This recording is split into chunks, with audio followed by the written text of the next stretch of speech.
Dr. Tim Nickel with Maximize Chiropractic. I'd like to first thank you for the opportunity in meeting you and your wonderful child yesterday. It's going to be a great journey ahead of us, and really this next appointment to review your scans and care recommendations will be the most important appointment thus far. At our next appointment, we're going to sit down and go over your child's scans. Now, don't worry, we're going to teach you how to read them. We're going to teach you how to interpret them.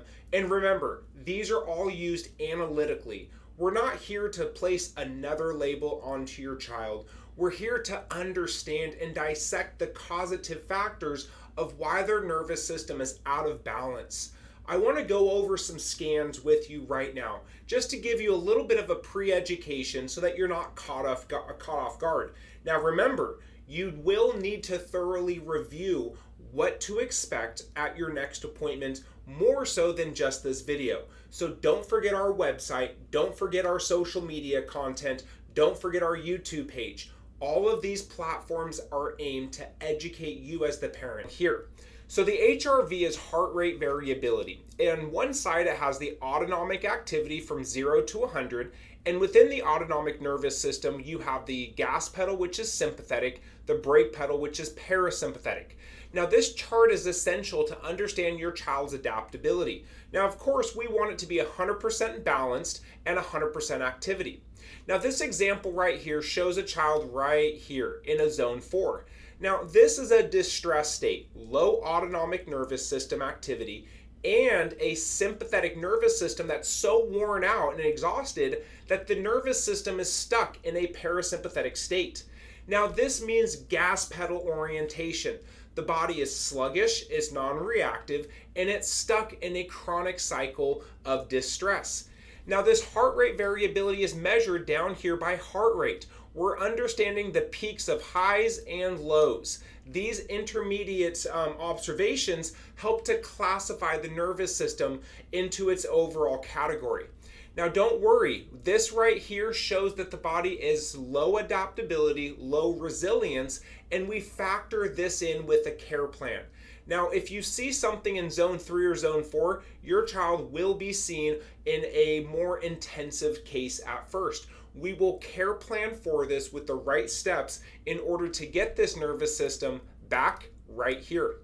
Now, the next set of scans are the thermography scans. Now, thermography scans should look normal like this, where there's really no temperature difference.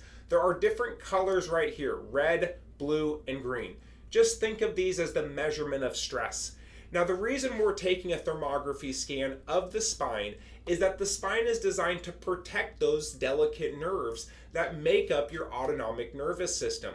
This is where we identify subluxation and dysautonomia. Subluxation is stress in the nervous system. Dysautonomia is a nervous system that is imbalanced. Now, in this example right here, you're going to see the stress patterns right here. Now, in the upper cervical spine, these regions are essential neurologically. They house the brainstem, the most crucial nerves that communicate the brain to the body connection. Now, on this scan, we're comparing left to right. Now, on these areas here, this is an inflammatory stressor, and it helps us to identify different segments of this neurological dysregulation. Now, on this one right here, the DTG, this scan is using the very bottom at S1 as a baseline measurement. Temperature that goes up should warm up with temperature, meaning red should be seen pushing out as we move up the spine. When you see blue going inward, that shows dormancy. It is the overall depth finder to understand chronic stress and tension within the nervous system. When temperature gets cooler at top, it shows a chronic stressful pattern within the spine and nervous system.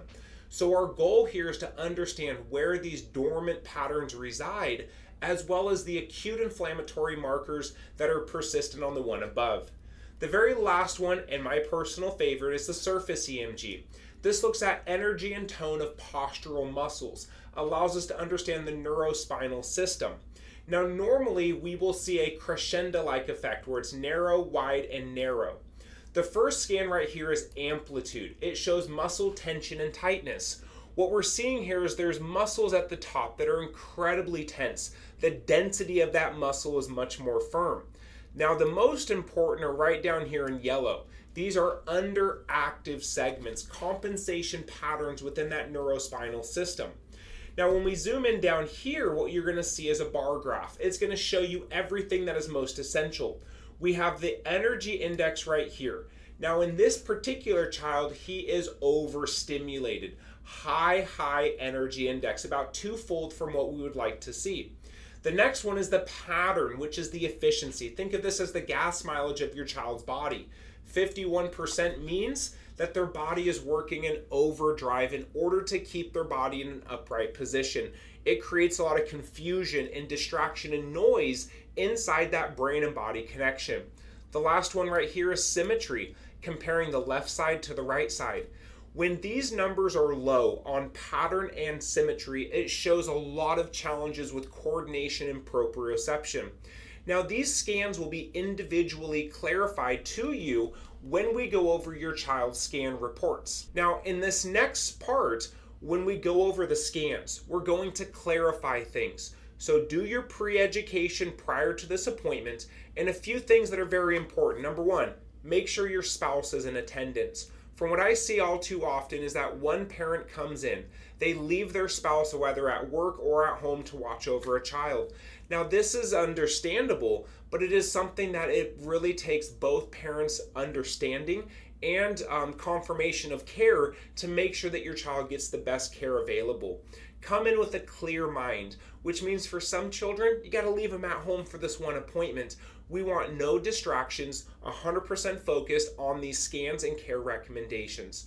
We look forward to seeing you in the office again. Make sure that you bring in any questions, any concerns whatsoever, and we will make sure that this time is served most appropriately to give you awareness of what we can do to help your child improve their health.